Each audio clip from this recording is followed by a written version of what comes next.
I remember being 6 years old, lying under the bed with my heart pounding hard. My parents just bought a reproduction of a famous painting, and the varnish was still a bit wet, so my father told me not to touch it. And what did I do? I touched it.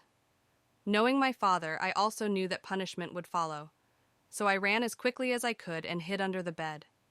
It was only a matter of seconds before he found me, grabbed my leg, and hit me. Right there at that moment, I decided not to be naughty again, as I was so afraid of my father's anger. At that instant, I decided to be a good girl all the time. I spent the next few years trying to stay under the radar, and as a result, I became a shy and insecure child. I was afraid to speak up, let alone go against my father. Times were different then. I know my parents loved my sister and me and raised us the best they could.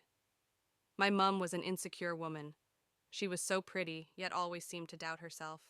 She was very concerned about our well-being and overprotective. We always had to be careful when doing something, an attitude which did not contribute to cultivating self-confidence.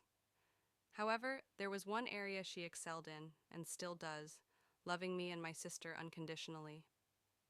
I grew up a self-conscious child. I had short hair, and on top of that, I needed glasses at a young age. The children at school made many jokes about my glasses and often called me boy, which led me to rebel against the nickname by styling myself in a distinct way with skirts and dresses. Despite being insecure and wanting to be invisible in many areas, fashion was one area where I was confident. I always had my own style, loved wearing colorful clothes and experimenting with different designs. Funnily enough, there were no jokes about the way I dressed. Looking back, I believe this was because I wore my clothes with confidence. Even today, I receive many compliments about my style. Growing up as an insecure child had a profound impact on my early professional life. When I first entered the workforce as an assistant in a small company, I carried those insecurities with me, often doubting my abilities and shying away from challenges. However, through a journey of personal development, inner reflection, and transformative experiences, I gradually built the self-confidence that has been instrumental in my success as a businesswoman.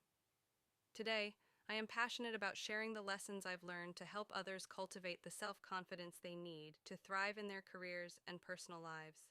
Confidence is not simply a reflection of past successes, it also plays a vital role in shaping future outcomes.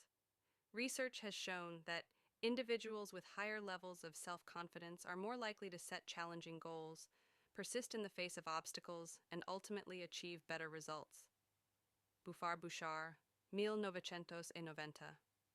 In the following chapters, we will delve deeper into the concept of self-confidence and explore practical strategies for building and maintaining it in the workplace.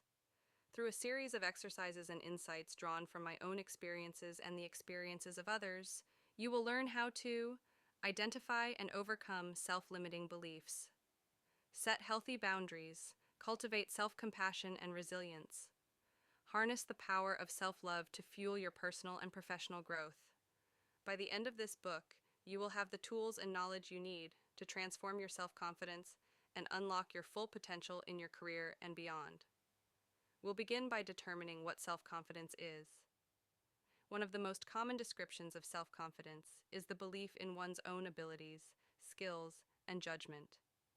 It's often characterized by a sense of assurance and trust in oneself to handle various situations and challenges effectively. Self-confidence can manifest in behaviors such as assertiveness, resilience in the face of setbacks, and a willingness to take risks. It's essentially about having a positive perception of oneself and one's capabilities.